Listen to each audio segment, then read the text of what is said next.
Bom dia! Bom dia! Que bom estar aqui com vocês nessa manhã nublada, aqui em Rio Grande. Como é que tá aí na sua terra? Dia de sol.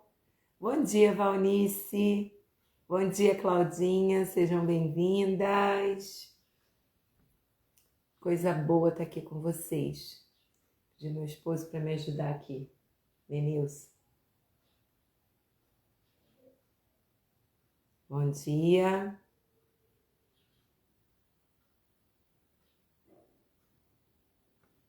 Irmãs, deixa eu... Bom dia, bom dia. Não, ficou mais escuro, né? Então, vou ficar assim mesmo.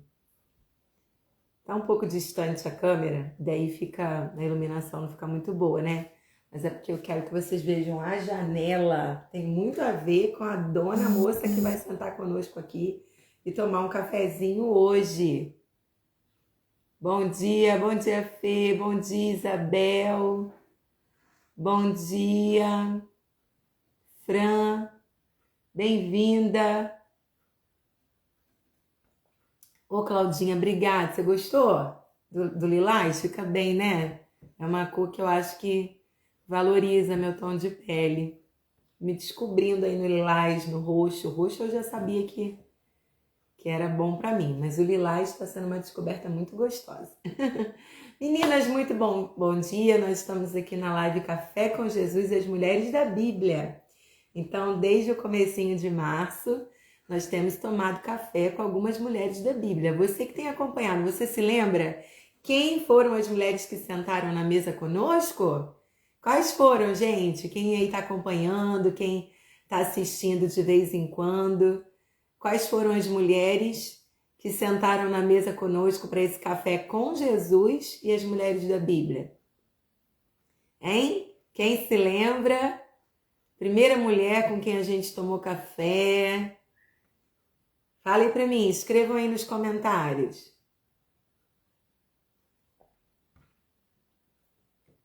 Eva, H e a mulher de Ló. Valnice, você é uma aluna nota 10. Você já pode se formar no Café com Jesus, né? Já decorou aí as 3 mulheres com quem a gente tomou café, né? Eva, H e a mulher de Ló.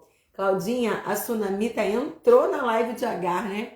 Mas ela é tão protagonista, ela é uma mulher assim que tem tanta coisa para nos ensinar, que é a convidada do nosso café de hoje, a Sunamita. É importante ressaltar aqui que esse não era o nome dela. Nós não sabemos o nome dessa mulher, a Bíblia não registra. Sunamita era uma referência do lugar onde ela vivia, Sunem. Então, como ela era uma mulher de Sunem, ela era sunamita. Eu, por exemplo, sou do Rio de Janeiro, então o quê? Carioca. Mas moro no sul do Rio Grande do Sul, convivo com as mulheres gaúchas. Então, por aí vai, né? Se você é de Minas Gerais, mineira, do Espírito Santo, capixaba. E aí a gente vai seguindo nesses locais tão maravilhosos que o nosso Brasil aí é cheio deles. Mas Sunamita era uma referência ao lugar onde ela vivia, Sunem. Não sabemos o nome dela, mas há tantas coisas preciosas que essa mulher sunamita pode nos ensinar. E eu quero compartilhar alguma delas aqui com você, tá? Então vamos orar, vamos pedir para que o Espírito Santo nos ajude, para que ele nos oriente. Senhor, eu quero te agradecer por cada mulher que o Senhor, de uma maneira tão natural, orgânica, trouxe para essa live. Eu quero te agradecer, Senhor, por tocar no coração delas e colocar nesse coração o desejo de estarem na live Café com Jesus, de acreditarem que, estando aqui, elas podem aprender algo. Isso pode enriquecer de alguma maneira a vida delas. Eu sou muito grata por isso. E que eu possa fazer bom uso desse tempo que eu sei que mulher não tem, mas elas estão disponibilizando aqui, entregando essa moeda mais valiosa do nosso tempo, né, da nossa geração, que é o tempo em si. E eu quero fazer bom uso dessa moeda depositada na Live Café com Jesus. Eu te peço, Senhor, toma o controle, o governo dessa live. Que o Senhor possa usar a minha vida para compartilhar a tua palavra com as minhas irmãs. Em nome de Jesus, amém. Meninas, segundo Reis, segundo livro dos Reis, capítulo 4, é o que a gente vai estar vendo aqui nessa manhã. Segundo Reis 4, a partir do versículo 8, que diz assim: certo dia, Eliseu foi à cidade de Sunem. Uma mulher rica que morava na cidade o convidou para fazer uma refeição em sua casa. Depois disso, sempre que ele passava por lá, parava na casa dela para comer. A mulher disse ao marido: sem dúvida, esse homem que sempre passa por aqui é um santo homem de Deus. Vamos construir um quartinho para ele no terraço e mobiliá-lo com uma cama, uma mesa, uma cadeira e uma lâmpada. Assim, quando ele passar por aqui, terá um lugar para ficar. Então, qual é a primeira coisa que eu aprendo com a mulher sunamita? Ela tinha uma janela e essa janela não era um enfeite, sabe? Não era uma janela só para enfeitar a sua casa. Era uma janela que cumpria a sua função. E qual é a função da janela? Arejar a casa, trazer a experiência do lado de fora para o lado de dentro, né? Então, a janela precisa ser aberta para poder nos conectar com a vida. A janela precisa ser aberta para que, de alguma maneira, a gente se conecte com a vida que está lá fora. A primeira lição que eu quero trazer para você aqui essa manhã é que a porta, a janela do seu coração não pode ser de enfeite ou para cumprir um protocolo. Você tem que ter uma janela, você precisa ter uma porta no coração? Não. A janela precisa se abrir. A porta precisa se abrir. É necessário sentir o vento e o calor que vem de lá de fora. Ouvir o barulho dos pássaros, o som dos vizinhos, o carro que passa, se é o lixeiro passando ou não, as crianças correndo, a vizinhança vivendo. A janela da vida precisa ser aberta. Eu preciso me conectar com o mundo que está do lado de fora. A sunamita era uma mulher rica. Ela não tinha necessidade de nada, mas ela abria a sua janela e ela contemplava a vida que estava lá fora. Minha irmã, algumas vezes pode ser assustador abrir a janela, porque a gente não sabe o que nos espera do lado de fora. E muitas vezes uma janela aberta transmite a mensagem: eu estou em casa. Então qualquer um pode bater, nos incomodar, nos tirar da nossa rotina, nos convidar para fazer alguma coisa, pedir para entrar, pedir para ficar. Há um incômodo, né? Mas uma vida trancada, ela é muito perigosa.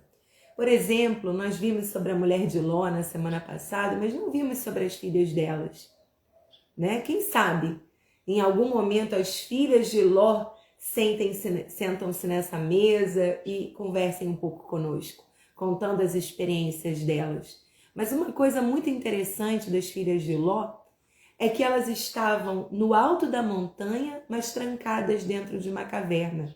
E com essa vida trancada, com essa vida fechada, elas disseram uma para a outra: vamos embebedar o nosso pai, vamos dormir com ele.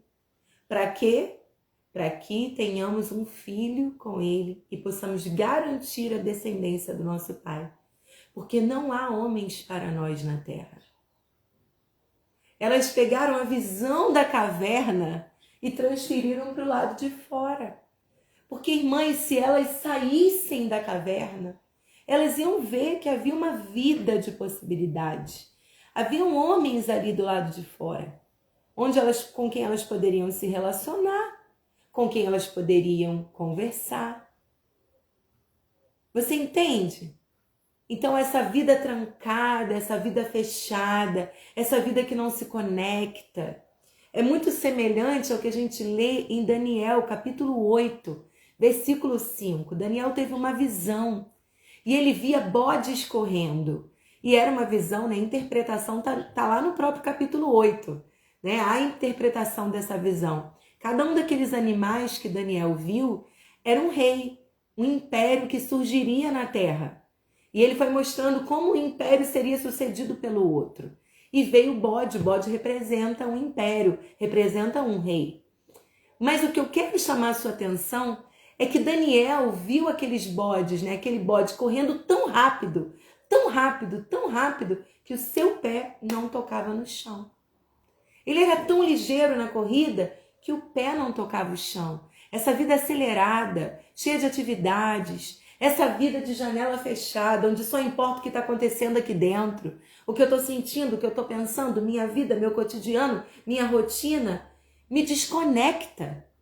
Eu ando correndo e o pé não pisa no chão, ele não toca no solo. E sabe, esses dias eu vi um vídeo de um fisioterapeuta e ele disse que a criança que anda descalça, o bebê que anda descalço, que a esse bebê não é imposto tão cedo o ter que calçar os pés. E aí se coloca tênis, tênisinho, sapatinho naquele bebezinho, às vezes para ficar dentro de casa. E aquele sapato nem sempre tem o formato adequado do pé daquele bebê. Ele tem a numeração correta, mas nem sempre o formato correto. Porque eu tenho amigas que calçam 37 tanto quanto eu. Mas o pé delas cabe num 36 e às vezes até num 38. Eu digo, eu sou 37, 37. O 36 fica apertado, o 38 fica largo. Eu calço 37. Mesmo as mulheres que calçam 37 como eu, não têm os pés como o meu. O pé tem um formato, os dedos têm um formato.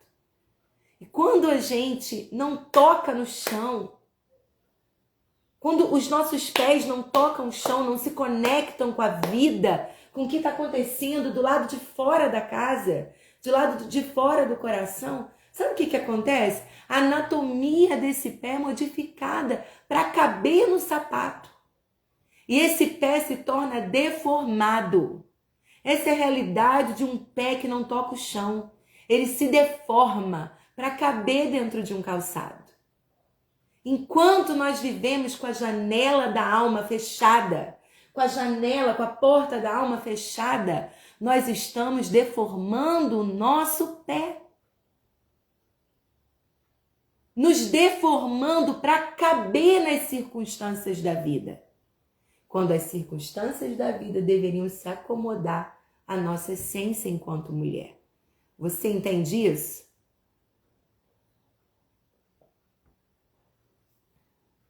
Então a sunamita abriu a janela.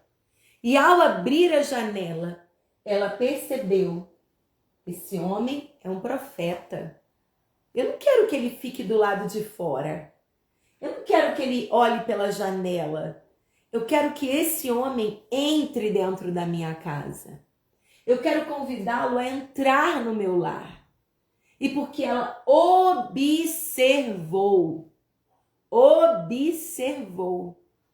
ela o convidou para uma refeição, que se transformou em algumas refeições. Mas só depois de um tempo de comunhão à mesa, de uma troca, de uma observação contínua da vida, do caráter, da postura de Eliseu e Geazi, é que ela toma a iniciativa de construir um quarto no terraço da sua casa. O que nós aprendemos aqui? Qual é a segunda lição que nós aprendemos com a mulher sunamita? Irmãs, abrir a janela, permitir que o que está lá fora entre, permitir que haja essa conexão entre o interno e o externo, não significa que eu estarei vulnerável. Mas ainda cabe nesse lugar de abrir a janela, de se conectar com o externo, ainda cabe cautela. Cautela. Uma pessoa não pode sair da condição de conhecida para melhor amiga. Ela vai precisar passar várias etapas. Conhecida, colega, amiga, íntima, best friend forever. Nossa geração aí de velhos fala assim, né? BFF. Você entende? Precisa haver uma cautela. Ela convidou o profeta para entrar na sua casa, mas debaixo de uma jornada cautelosa. Ela o observou, ela o convidou para uma refeição. Ele fez várias outras refeições, ou seja, ele pegou uma intimidade com aquela família. E ela observou como ele se comportou diante dessa intimidade que ele pegou. Ele não era entrão, ele não era indiscreto, ele não se metia na vida deles, tanto que ele nem percebeu que ela tinha necessidade de ter um filho. Quando ele vai abençoar a sunamita, Geazi precisa dizer para ele, olha, ela não tem filho. Porque isso não veio assim na mente dele imediatamente. Então, quando ela observou a conduta de Eliseu, ela entendeu, eu posso construir um quarto para ele na minha casa. Amadas, a gente é intensa, né? A mulher tem esse negócio. É uma intensidade, chega no ambiente, no dia seguinte a gente já está se metendo em tudo, dando palpite em tudo, querendo resolver tudo. Conhece uma pessoa hoje, já vai botando dentro da nossa casa, já vai trazendo para nossa intimidade, já vai falando dos nossos problemas. Calma! Observe. O meu esposo, ele fala uma coisa muito interessante. Ele fala assim, qualquer pessoa que eu conheço hoje, ela começa do zero. Eu não dou para ela nota 10 e vou diminuindo. E ela não é legal, não. E ela não é fiel, ela não é leal. Não, eu não a conheço. Eu não tenho avaliação nenhuma, eu começo do zero. Qual é a nota? Zero? Eu não conheço.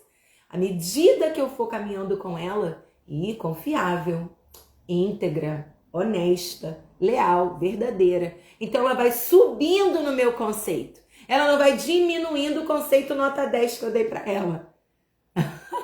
É o jeito dele de viver. E olha, eu vou te falar, ele se frustra menos que eu, tá?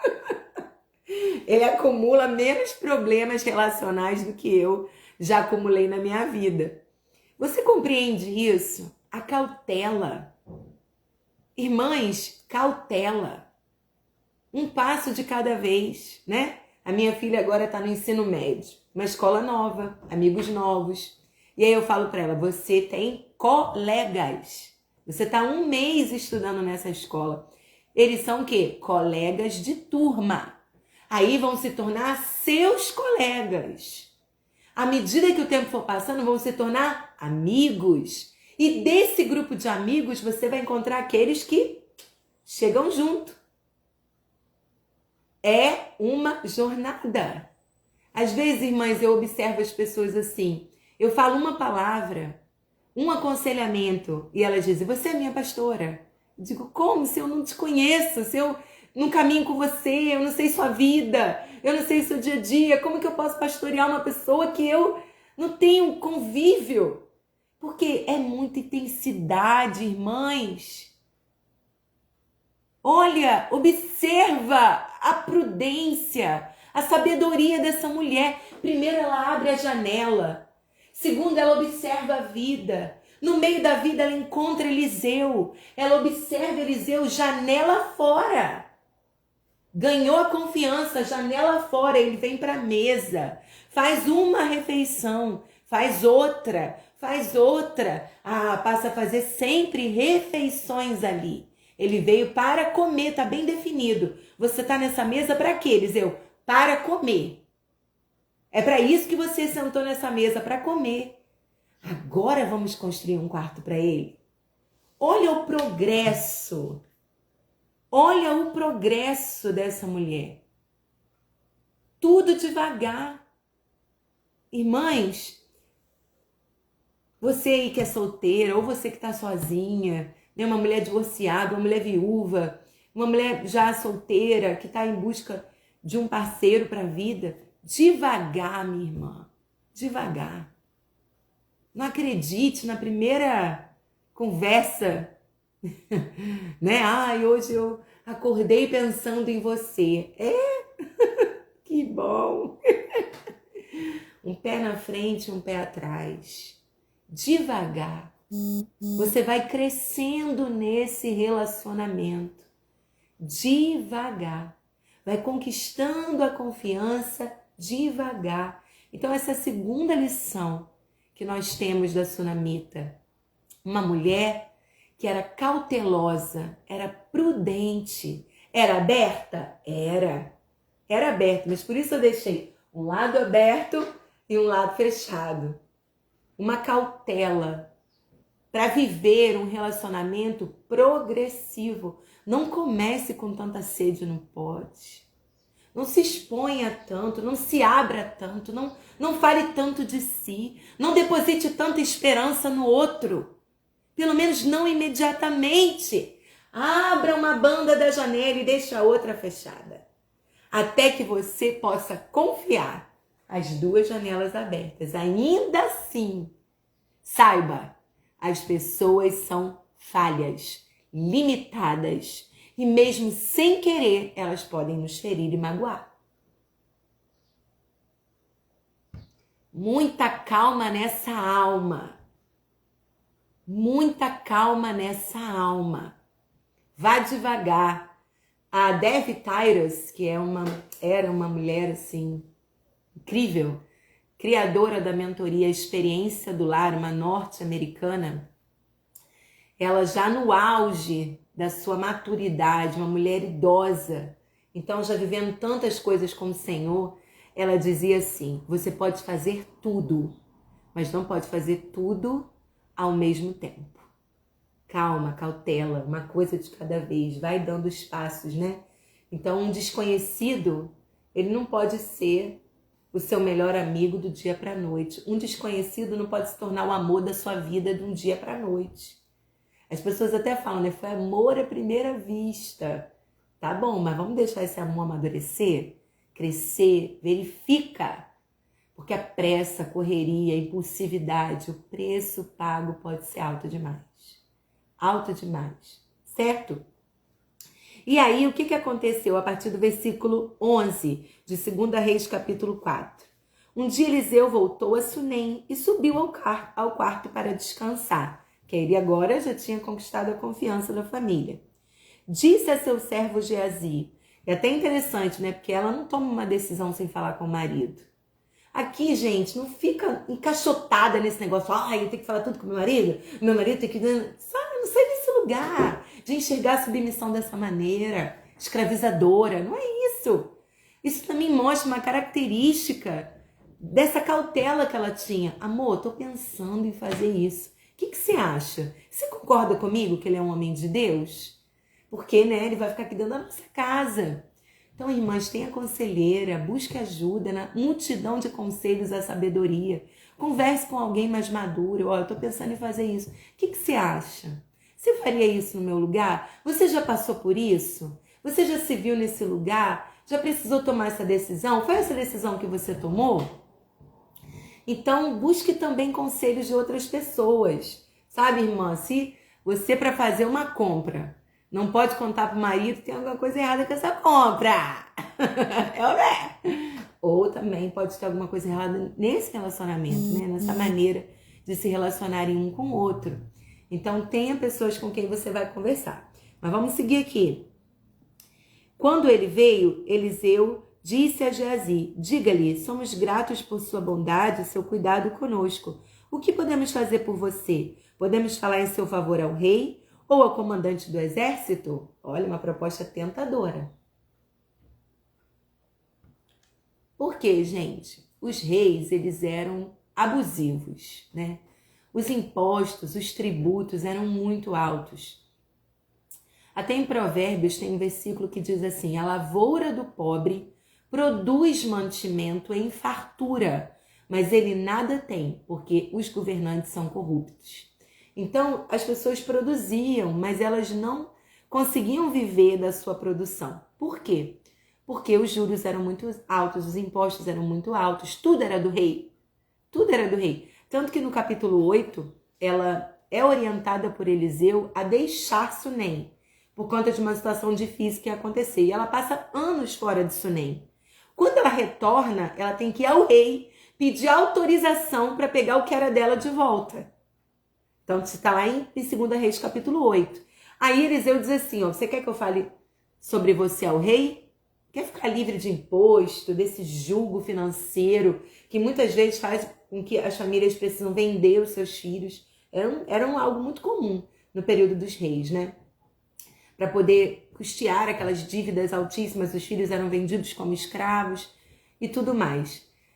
E aí ele diz também assim, ó, quer que eu fale com o comandante do exército? Nesse tempo de guerras, de conflitos entre povos, onde para dominar uma terra havia uma guerra, e aquele exército entrava, matava todo mundo, pegava os despojos. Você quer que eu fale com o comandante do exército? No meio de uma guerra, eles vão dar prioridade para você. Eles vão proteger você e sua família. É tentador ou não é? Terceira lição que nós aprendemos com a Sunamita. Porque ela disse para ele assim, não. Ai, gente, olha que libertador. Vamos tentar? Tenta aí onde você tá. Tenta comigo aí. Não. De novo. Não. Não. Não é libertador dizer não. Você pode? Não. Você quer? Não. Isso está te fazendo bem? Não. É libertador dizer não. Aprender a dizer não.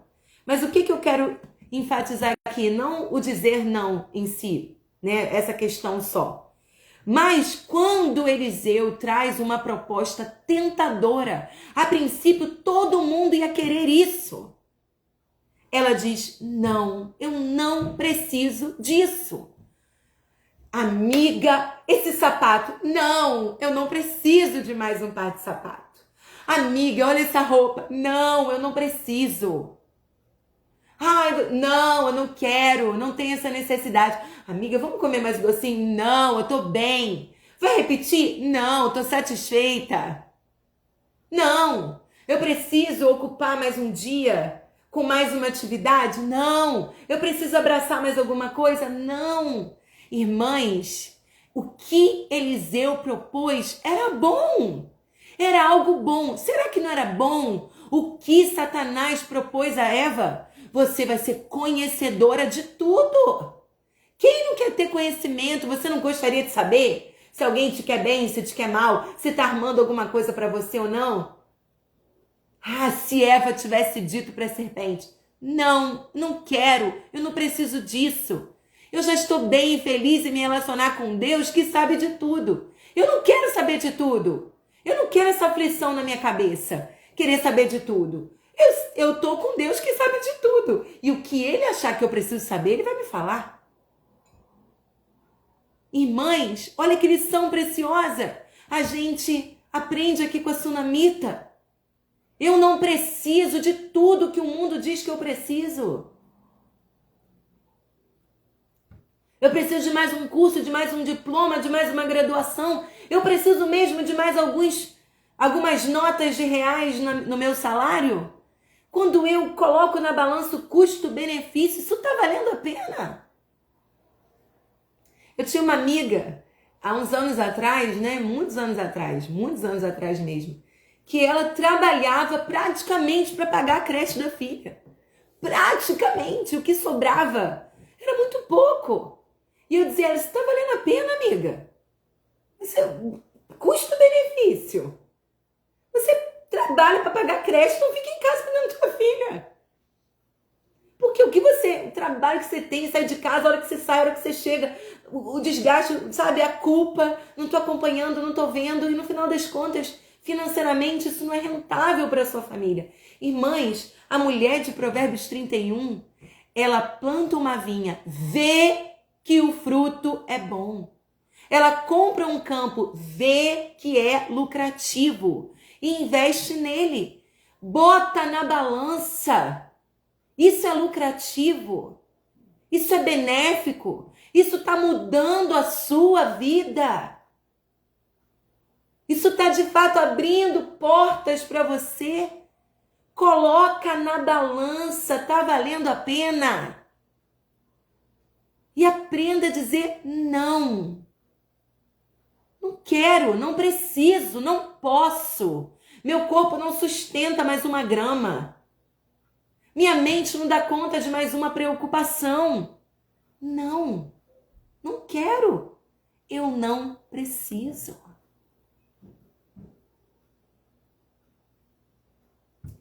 Amadas, eu coloquei o lilás, sabe por quê?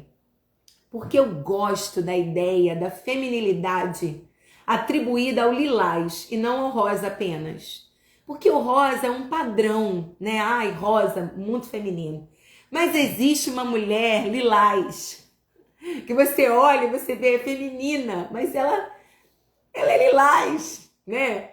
Tanto que a postura da sunamita é completamente diferente de tudo que você vê na sua época. Até porque, amadas, ela não tinha filho. E para aquela cultura era algo visto como amaldiçoado, como alguém que não tinha o cuidado de Deus, a bênção de Deus na vida dela. E quando Eliseu fala ali, né, o que você precisa? Ela disse, olha, eu não preciso de nada. A resposta dela, eu tenho tudo que eu preciso no meio do meu povo. A minha família cuida muito bem de mim. Uau, que mulher bem resolvida. Ela não tinha um filho, que era muito ruim para aquela época, mas ela era uma mulher satisfeita. Satisfeita. Ela não olhava a janela para procurar o que ela não tinha. Ela olhava a janela para observar a vida, para se conectar com a vida e para ser bênção na vida do outro e ver quem pode ser bênção na vida dela. Você compreende isso? É uma desconstrução muito grande de um feminino daquela época. Ela não era como Raquel, dá-me filho, senão eu morro. Ela é uma mulher bem resolvida, autêntica, singular. Ela sabia quem ela era, o valor que ela tinha, a preciosidade da sua vida, ela conhecia bem. Amadas, se nós fôssemos como a sunamita, se a gente assumisse a nossa cor lilás, a nossa cor vermelha, né? A sua intensidade, eu sou vermelha, eu sou intensa. Não, eu sou branca. Eu sou aqui, na minha aqui. Eu reflito as outras cores, né? Eu sou preta, eu sou séria, eu sou sóbria, eu sou... Assumir quem você é, uma mulher que sabia quem ela era e apreciava quem ela era. Amadas, uma mulher conectada com o presente, com o pé no chão, conectada com o que acontecia do lado de fora, conectada com o que acontecia do lado de dentro, no seu interior, com a pessoa que ela colocava à mesa, com o quartinho que ela construiu. Você vê os detalhes. Bota uma cama, bota uma mesa, bota uma cabeceira, bota um candeeiro ou uma lâmpada, uma lamparina.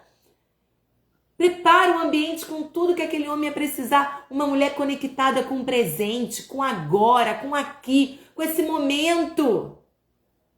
Não era uma mulher que ficava sonhando com um futuro que ela não alcançou, mas era uma mulher que vivia o presente, vivia o agora. Não, eu não preciso do auxílio do rei ou do comandante para cuidar de mim.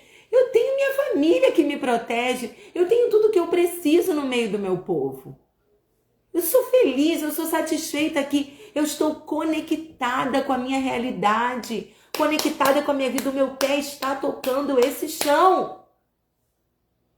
Eu não sou como o bode da visão de Daniel, capítulo 8, que corro e o pé não toca no chão. Não, eu estou observando a vida. Eu estou observando o que está acontecendo e eu estou satisfeita. Satisfeita. Existe um outro personagem da Bíblia que eu também o imagino assim numa janela. Eu imagino o filho pródigo assim, na janela. Mas diferentemente da mulher sunamita, esse olhar para a janela era um olhar de apego, aquele olhar da esposa de Ló que a gente aprendeu semana passada. Um olhar de apego. Enquanto que o olhar da sunamita, com relação à vida, ao futuro, às possibilidades, era como aquele olhar de Provérbios 31. Ela se veste de força e dignidade e quanto ao futuro, ela sorri. E se chover? Eu tenho guarda-chuva. Tá tudo bem. Não era uma mulher, irmãs, que vivia a expectativa de um futuro. Ela era tão intensa e grata pelo seu presente que, com relação ao futuro, ela sorria. Eu tenho tudo o que eu preciso no meio do meu povo. Mas Deus sabia do desejo daquela mulher de ser mãe, apesar dela não expressar isso. Mas eu vejo o desejo quando Eliseu fala para ela assim, ó, daqui a um ano eu vou voltar aqui e você vai estar com um bebezinho no colo. E ela disse assim, não, por favor, homem de Deus, não me dê falsas esperanças. O versículo 16. O que a gente aprende com isso? Que ela tinha um desejo. Porque ela diz, não me dê falsa esperança. Não quero me pegar isso se isso não vai acontecer. Ela tinha lá no fundo o desejo. Ela estava aberta. Até para viver o que ela não planejava. Até para viver aquilo que ela não idealizou. Ela estava aberta. Ela estava com o coração aberto. Eu não estou buscando isso. Eu estou satisfeita com o que eu tenho. Eu estou conectada com o meu presente. Eu não estou ansiosa quanto ao futuro. Eu acho que eu sou capaz de viver sem isso. Mas se o Senhor quiser me dar, eu recebo. Olha, as pessoas que têm uma ferida de abandono, né, elas internalizaram a sua ferida emocional, interpretaram como abandono, elas são pessoas que têm dificuldade de receber ajuda, de depender de alguém, elas são muito independentes. E aí, muitas vezes, o Senhor quer nos dar o que a gente precisa e a gente não aceita. Por exemplo, gente, eu sempre fui muito independente. Desde novinha, comecei a trabalhar cedo, fazer minhas coisas, cuidar das minhas coisas. Muito nova. Quando eu conheci meu esposo, ele era do tipo assim, que queria carregar minha bolsa, que queria abrir porta de carro, né, que queria fazer tudo pra mim, que queria me levar, que queria me buscar, que queria pagar, que queria não sei o quê. E eu, né, não precisa, eu consigo carregar essa bolsa. Não precisa. E Deus começou a tratar isso no meu coração. Olha, precisa sim. Se você não precisasse disso, eu não te daria. Eu estou te dando a medida exata do que você precisa. Abra o seu coração e receba o que você precisa. Abra o seu coração e receba o que você precisa. Então, irmãs, olha só. Ser satisfeita com o que você tem não significa que você e eu devemos ser pessoas resistentes ao infinitamente mais do Senhor. Sabe quando você vai comer na casa de alguém e a pessoa prepara aquela mesa posta linda e aí você pensa assim, pra que isso tudo? Não precisava disso. Pra que isso? É isso que eu tô dizendo. Deus sabe o que a gente precisa. E às vezes nós somos resistentes à bênção. Deus quer nos abençoar mais. Eu costumo dizer, irmãs, que precisa ser muito maduro para viver o que diz. Viver o que diz o Salmo 23. Ele unge minha cabeça com óleo.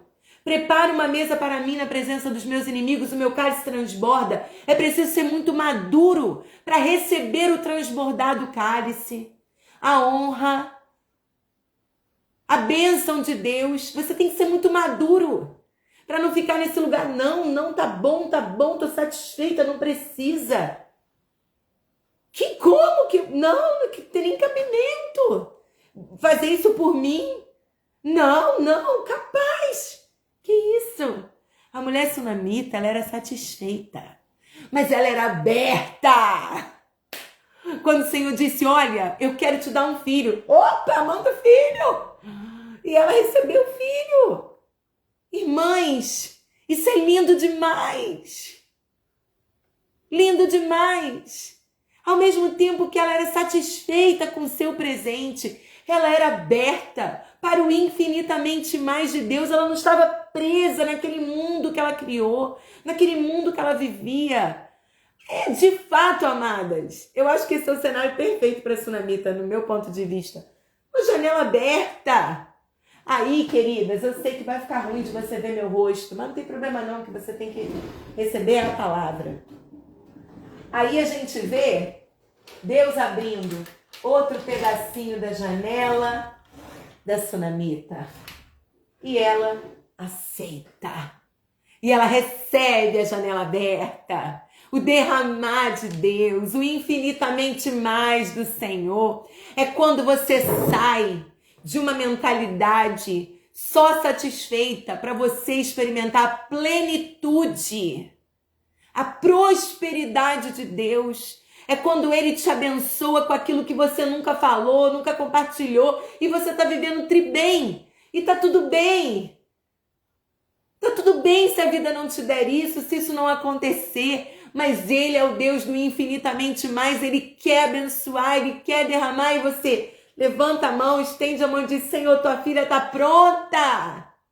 Eu lembro de uma vez que a pastora Viviane Martinello, ela disse que ela tinha um desejo muito de comprar um cinto, e aquele cinto custava muito caro. Muito caro. E ela pensou, não, o que as pessoas vão pensar se eu colocar um cinto desse? Que é ostentação. Não, quantas pessoas passando fome e eu com um cinto desse? E aí a Karina Rizardi, né, que era a terapeuta dela e é uma mulher de Deus, assim, até lançou agora um livro maravilhoso, Feminina, falando sobre a leveza do ser mulher. Amadas, falou para ela, Vivi, por que você acha que não precisa ou não merece ter esse cinto? Você tem condições de comprá-lo? Você vai tirar o pão das suas filhas? Você vai deixar de pagar uma conta para ter esse cinto? Não é algo que você quer ter, que você gosta. E hoje você pode comprar sem que isso atrapalhe a sua vida? Tenha. É sair dessa mentalidade medíocre e miserável. De que o mais espiritual é aquele que menos tem. Não é por aí, gente. Essa mulher era satisfeita, mas ela era aberta às bênçãos. O Senhor quis dar a ela um filho e ela recebeu esse filho. Recebeu esse filho. Eu quero encerrar aqui a nossa live falando mais uma coisa sobre a mulher sunamita. Lá no capítulo 8, diz, né, que ela foi instruída por Eliseu a sair de Sunem para outro lugar. E ela se mudou para a terra dos filisteus, onde ela viveu 7 anos. 7 anos. O 7 na Bíblia, ele significa ciclo. Por isso que a gente acabou associando o 7 à ideia de perfeição. Porque o 7 remete a um ciclo fechado. Algo que teve começo, meio e fim. Fechou. Por isso é perfeito, não ficou incompleto. Fechou. Essa mulher era uma mulher de ciclos. Ela não era uma mulher de fases, ela era uma mulher de ciclos. Ela viveu todos os ciclos, começo, meio e fim.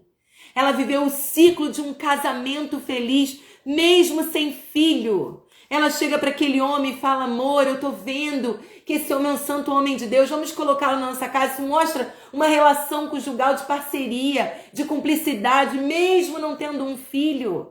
Um ciclo. O filho nasceu e ela viveu o ciclo com aquele filho. Quando o filho morreu, ela foi até lá, né, atrás de Eliseu, buscando um milagre. Eliseu manda Geazi, não. Eu quero ciclo. Você liberou a palavra, você vai lá mandar ressuscitar. ciclo. E daí ela vai embora, porque ela precisa ir embora de Sunem. Olha, ela diz, eu tenho tudo que eu preciso no meio do meu povo, mas agora ela vai para viver na terra dos filisteus, um povo opressor a Israel, um povo que se opunha a Israel. E ela passa a viver 7 anos ali, longe do povo que a supria, longe da sua fonte de satisfação. Mas ela vai. E quando ela retorna, ela vai até o rei com humildade, pedir aquilo que era dela. Amadas, meu Deus do céu, vamos escrever um livro sobre a Sunamita. Está se tornando a minha personagem bíblica favorita. Só não ganho de Maria, a mãe de Jesus. Porque Maria, para mim, é demais. Olha a maturidade. Viver ciclos completos. Não parar coisas pela metade. Viver o que a vida propõe. É isso. E vamos lá. Tem que ir embora? Vamos embora. Tem que voltar? Vamos voltar. Tem que pedir ao rei? Vamos pedir ao rei. Não, capaz que eu vou pedir ao rei. A minha terra? Não, a terra é minha. Eu vou entrar e que ele quiser que ele tire. Não. Seguir o protocolo. A terra é dela, mas eu vou lá, vou fazer o que tem que fazer. Tem que falar com o rei? Eu vou lá falar com o rei. E olha que interessante, amadas. Ela entra na sala do rei justamente na hora que Geazi está contando ao rei sobre os milagres de Eliseu. Foram muitos.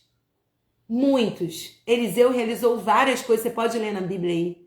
Mas ela entra na sala do rei exatamente na hora que Geazi está contando sobre o milagre da ressurreição do filho dela. Foi o filho dela que eu ressuscitei. E ela, é verdade, aconteceu assim. O rei, nem quero saber, devolve tudo para ela, dá todas as terras dela, meu Deus. Eu quero encerrar dizendo para você que a Sunamita era guiada pelo Espírito Santo de Deus, mesmo não o conhecendo. Ela era uma mulher orientada pelo Espírito, ela buscava orientação. Quando ela fala com o esposo, o que você acha? Vamos construir um quarto para ele? É buscar a oração, buscar a direção, buscar o conselho do Espírito. Quando Eliseu veio falar com ela, você quer? O rei, não preciso. O comandante do exército, não preciso. Então, filho, olha, não me dá falsa esperança. É um diálogo. Uma mulher que busca orientação. Quando chega aqui no capítulo 8, Eliseu fala para ela, sai de Sunem, vai-se embora daqui. E ela não se apega àquele núcleo, aquelas pessoas, aquela vida, apesar dela declarar, eu tenho tudo que eu preciso com essas pessoas. Ela se desprende dessas pessoas, desse ambiente de satisfação e vai. Agora é hora de voltar. Talvez ela tivesse apegada a outras pessoas lá. Ela deixa e vem. Amadas, ser guiada pelo Espírito Santo é isso. É saber a hora de abrir, a hora de fechar, qual banda abrir, qual banda fechar. É ser orientada pelo Espírito Santo em tudo que você fizer. Não porque você é um robô que ele quer controlar, não. Ele quer ser teu amigo, quer andar com você, ele quer te ajudar. Ele quer colocar pessoas na sua vida que vão te orientar, que vão te ajudar a tomar decisões sábias. Seja uma mulher que é guiada, orientada pelo Espírito Santo de Deus. Eu quero deixar essa palavra aqui para você, porque há tanta coisa para se dizer sobre a Sunamita. Estou pensando até em escrever um livro sobre ela, porque tá demais Sunamita no meu coração. Mas eu quero deixar essa palavra aqui para você. Seja uma mulher guiada pelo Espírito Santo. Aprenda essas lições da mulher Sunamita. Abra a janela da alma, abra a porta da alma e se conecte com a vida. Seja cautelosa, não abra tudo de uma vez, vai devagar. Vai observando, vai contemplando, vai vendo, deixa ganhar confiança primeiro. Aprenda essa lição com ela. Busque conselhos, não faça as coisas sozinha. Não tome decisões precipitadamente. Converse com pessoas como a Sunamita conversou com o marido, conversou com Eliseu, conversou com Deus, conversou com o rei. Busque orientação. Busque ajuda. Se conecte com o seu presente. Deixe os seus pés tocarem esse chão do presente. Não viva o presente na expectativa para o futuro. O hoje, ele não é a expectativa do amanhã. O hoje é o hoje, ele é o que ele é. Viva o hoje, se conecte com o hoje. Encontre satisfação na vida que você já tem. Mas esteja aberta para receber o infinitamente mais de Deus para a tua vida. Esteja aberta para o transbordar do Senhor. Esteja pronta para que Deus transborde na sua vida, minha irmã. Deixa Ele transbordar. E seja guiada, orientada pelo Espírito Santo de Deus. Amém? Fique com essa palavra no seu coração, que o inimigo não roube a semente dessa palavra por causa da dureza do coração. Como diz lá em Marcos 4, que os espinhos, os prazeres dessa vida não sufoquem essa palavra, que as pedras não impeçam que ela crie raiz, mas que o nosso coração seja como um solo bom, que ouve a palavra e a recebe, frutificando. Amém? E você já sabe, eu quero te fazer um convite muito especial. Nos dias 26, 27 e 28 de setembro, nós teremos a 8ª edição do nosso Retiro de Mulheres Satisfeitas. Nosso tema No Secreto, Mulheres Buscando o Coração de Deus. Lá no sítio Manancial, na Dutra. Você é muito bem-vinda, na altura da cidade de Piraí, no Rio de Janeiro. Mas, Ana, eu moro fora do Rio. A gente vai cuidar de você, você vai ficar solta no Rio de Janeiro, não. Tá? Fica tranquila, eu conheço o Rio de Janeiro, minha cidade natal. Boa parte da equipe é do Rio e nós temos condição de te receber, de te ajudar, de te acolher. Eu tenho muitas amigas no Rio, então fique despreocupada quanto a isso. Você não vai ficar largada tentando chegar no sítio por conta própria, não. A gente faz um acompanhamento bem de perto, por isso que não abrimos muitas vagas, para a gente poder caminhar junto e te dar toda a assistência que você precisa, tá? Quinta-feira, nós temos a live Mães que Oram com a Neide Cassiano. Tem sido uma bênção. Uma bênção. Então, venha orar pelas crianças, pelos filhos dessa geração, pelos seus, pelos da sua amiga, da sua igreja, da sua vizinhança, de onde você trabalha. Vamos orar juntas. E eu tenho um convite muito especial para você. Vou até tirar a Bíblia, que é o quê? Na Mesa com a Ana. Amadas, esse ano Satisfeitas completa 10 anos. Em novembro, o nosso ministério faz aniversário, sua primeira década de vida. Eu não sei nem expressar a Deus a minha gratidão, porque eu nunca imaginei que chegaríamos tão longe com uma página no Facebook. 10 anos o ministério completa esse ano e eu vivi tantas experiências, eu fui esticada por Deus, desconstruída, reconstruída, enfrentei tantos gigantes financeiramente, né? Tantos desafios financeiros quando os grandes eventos começaram a vir, as contas altas, né? Pessoas que eu tive que lidar, equipes ao longo desses anos, tantas pessoas que entraram, outras saíram, foram viver os projetos de Deus para elas, né? Graças a Deus nunca houve uma saída de briga, de conflito, alguém que foi-se embora chateado. Graças a Deus, esses 10 primeiros anos têm sido bênção nesse sentido. Mas é um desafio, né? Liderar, coordenar, estar com pessoas diferentes de nós.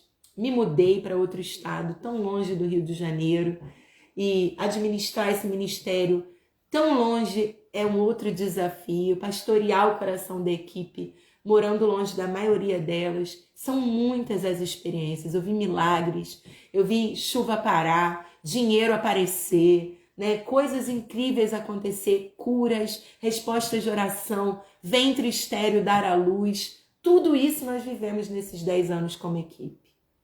Tanta coisa preciosa eu vi acontecer. E eu me sinto no dever, na obrigação de dividir com você o que eu tenho aprendido com o Senhor ao longo desses anos. Eu não posso guardar para mim essas experiências, porque você pode ir muito mais longe que eu fui. Se tiver alguém para te dizer, não pise aqui, pise aqui. Aqui, se você pisar aqui, você vai pular 10 casas na minha frente. Porque eu afundei aqui e sei que aqui não é lugar de pisar. Agora eu tô te dizendo, ó, aqui afunda. Então eu acredito num ministério que facilita para quem vem depois. Eu vou andar numa rua de barro, pavimentando essa rua, para que você pise num solo pavimentado, para que você possa correr onde eu andei, para que você possa voar onde eu corri, para que você possa ultrapassar a atmosfera da Terra e ir para as galáxias, num céu que eu voei. Então eu acredito no ministério que proporciona crescimento para quem vem. Quem vem depois de mim precisa ir além do que eu já fui, porque eu construí um edifício. A pessoa vai construir não do zero como eu, mas daqui para cima, né? E eu quero dividir isso com mulheres. Por isso nasceu Na Mesa com a Ana, na intenção de compartilhar. Não é um culto, não é com uma característica de culto, é um tempo à mesa. A gente vai louvar, a gente vai ouvir uma palavra, mas no mesmo nível, sentado na mesa, olhando o rostinho das mulheres, no mesmo nível que elas, trocando experiência, orando, encorajando, dizendo, você pode chegar aonde Deus te chamou para ir. Esse lugar está acessível a você. O que você precisa fazer para chegar lá? É a troca de experiência, tá? A gente tem uma taxa para esse encontro, por quê? Vai ser oferecido a você um café, né? E, gente, vocês sabem, café agora, né? Tá caro. Tá difícil oferecer um cafezinho para as amigas, porque tá bem caro, né? Então, olha, FPL Rangel, para mim tá normal. Caiu a live para vocês, meninas? Para mim tá normal, não teve nenhuma alteração aqui não. Caiu a live para vocês? Me falem aí, por favor, ou se tá tudo normal, tá? Eu sei que hoje eu tô com o rosto mais escuro porque eu quis ficar aqui na janela, gente, assim, para ser algo bem ilustrativo para vocês. Então, esse encontro na mesa é para isso, é para dividir as experiências desses anos que eu caminhei, tá? Então, tem essa taxa para custear o lanche, para custear esse momento de comunhão, tá bem? Então, por isso. Mas é uma taxa muito acessível, né? Não é algo assim que vai deixar ninguém mais pobre e nem a mim mais rica, tá? Tudo vai ser investido para o nosso momento de alimentação no local. Então, fique atenta aos locais. Dia 8 de abril, terça-feira que vem, o nosso encontro será em Angra dos Reis. Então, você é uma mulher aí da região do sul fluminense, né, do sul do Rio de Janeiro, venha estar comigo à mesa em Angra dos Reis. Vai ser ali no Verome, num terraço. A gente vai estar juntas na casa de uma irmã muito preciosa ali no Verome. Então, a gente vai estar reunidas ali, tá? A taxa ali para Angra dos Reis é R$20.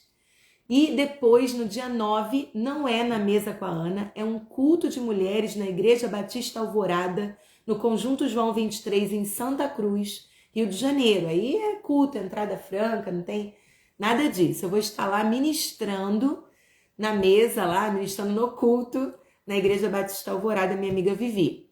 No dia 10, na mesa com a Ana, onde? Em Inhoaíba, Rio de Janeiro, ali no entorno de Campo Grande, Paciência. A igreja fica muito perto da Avenida Cesário de Melo, um lugar de fácil acesso, com pontos de BRT. Então, um lugar super fácil de chegar, tá? A Dani tá preparando tudo com muito carinho para receber as mulheres do Rio de Janeiro. Então, se você é do Rio de Janeiro, vem sentar comigo à mesa, lá em Inhoaíba, ali Campo Grande. Vamos conversar. Vamos estar juntos. Eu estou indo para a sua igreja, Alessandra. Qual que é a sua igreja? Me fala. Então, vem estar conosco. A taxa ali para Inhoaíba também é de R$20.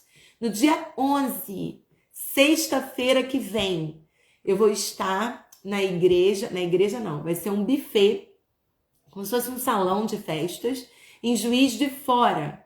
Então, nós vamos estar juntos lá, acho que é no bairro Bandeirantes, em Juiz de Fora. Minha amiga Dani, né? Outra Dani. Ah, Alessandra, amo lá a Igreja Batista Alvorada. A minha amiga Dani Pérez, está organizando tudo em Juiz de Fora.